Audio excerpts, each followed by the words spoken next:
Hello, ladies and gentlemen. Welcome back to Heartwarming Tales. The restaurant lights shimmered softly against crystal glasses and candle flames. The Friday night crowd buzzed with laughter, clinking cutlery, and the low hum of music playing from hidden speakers. In the middle of it all, a man in a perfectly tailored navy blue suit sat alone at a table for two.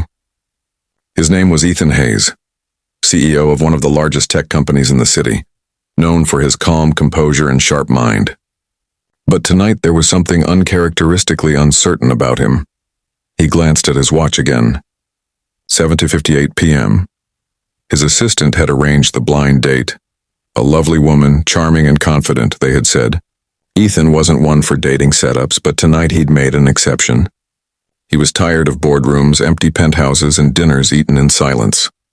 At 8:02, the restaurant door opened. A woman walked in, scanning the room nervously. She wasn't dressed like the glamorous women who usually filled the place. She wore a simple lavender dress, her hair pinned loosely, and her eyes, large, unsure but kind, searched for someone she didn't seem certain she'd find. When her gaze landed on him, she hesitated. He rose politely. "You must be Emma." Her lips parted and a faint blush colored her cheeks. I'm not sure," she said softly. "I think there's been a mistake." He raised an eyebrow. "A mistake?" She took a small breath, clutching her purse. "I'm not the girl you were supposed to meet." The waiter, sensing the tension, hovered awkwardly before Ethan waved him off. He looked at her curiously. "Then why sit down?" She hesitated. "Because the hostess said you'd been waiting alone for a while, and I didn't want you to feel awkward." A flicker of amusement crossed his face. "So you're sitting with a stranger out of kindness?" She smiled faintly. "Something like that." He chuckled quietly. "Well, if it helps, I don't mind being mistaken for someone else's date."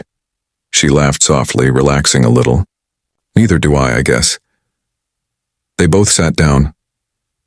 At first, conversation was awkward. A few polite questions, small laughs, moments of silence. But slowly something began to shift. She was funny in a quiet, unexpected way. When she talked about her work, teaching music to children, her eyes sparkled with warmth. She wasn't trying to impress him.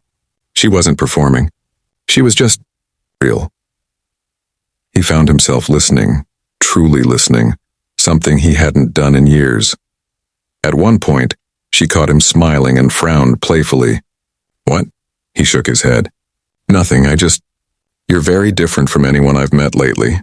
She tilted her head. "Different how?" He looked at her, really looked. "You talk like the world still surprises you."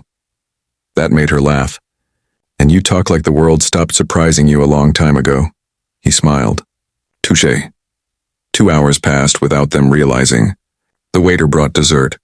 She refused politely, saying she couldn't afford it. He insisted. "Tonight you're my guest." Her expression softened. "You really don't have to." "I want to," he said simply. By the time the check arrived, the restaurant was nearly empty. She glanced at her phone, sighed, and whispered, "I should go." "My bus doesn't wait." He stood. "Let me drive you home." She shook her head quickly. "No, that's okay. I'll manage." But the rain outside changed her mind. It was coming down in sheets, drenching the street. He grabbed his umbrella and looked at her. "At least let me walk you to the stop." She hesitated, then nodded. Outside, the air was cold and smelled of rain and asphalt. He held the umbrella over her as they walked down the quiet street. The city lights shimmered on wet pavement.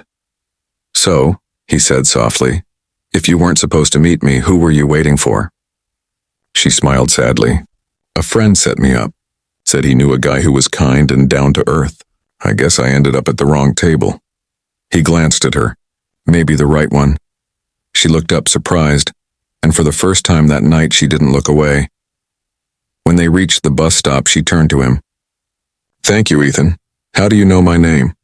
he asked. She laughed quietly. "Everyone in this city knows your name." He smiled. "Then what's yours?" "Lila." He repeated it softly. "Lila."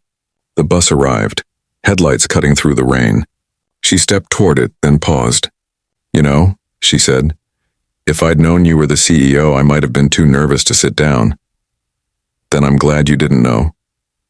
She smiled, gave a small wave, and disappeared into the bus. He stood there for a long moment, watching as it pulled away into the rain. The next morning, Ethan sat in his office, staring at the skyline from behind floor-to-ceiling windows. His assistant knocked gently and stepped in. "Sir, the date last night, how did it go?" He smiled faintly. "Not as planned, but better." His assistant blinked, confused. "Better?" Ethan just nodded. He couldn't stop thinking about her, her honesty, her laughter, the way she had spoken about music and children and small things that actually mattered. That afternoon, he called every restaurant on the block trying to track down her reservation. No luck. Whoever was meant to meet her never showed. Days passed, weeks. And then one Friday evening, he found himself walking near the same bus stop again, not expecting anything, just remembering. And then he saw her. She was there, holding her violin case, helping a little boy who had dropped his backpack. Same lavender dress, same gentle energy. He walked up quietly. "So you really weren't the girl I was supposed to meet?" She turned, eyes wide, then smiled. "Ethan?"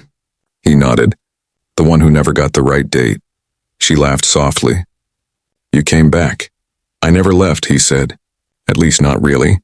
They stood there, the city moving around them, and for a moment, time felt still.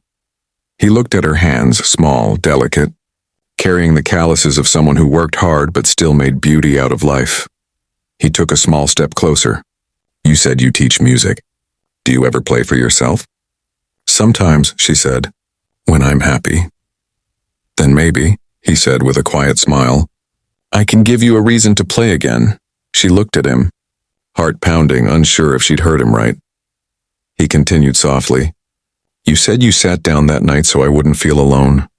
But what if you were never the wrong girl at all?" She smiled, eyes glistening. "And what if you were never the wrong date?" He reached out his hand. "Coffee?" She laughed through a tear. "Only if you promise not to make it a business meeting." "I promise," he said. And as they walked side by side down the rain-washed street, the world outside kept rushing. But inside that small space between them, something warm and real began to grow. Sometimes fate doesn't make mistakes. Sometimes it just takes the long way to get it right.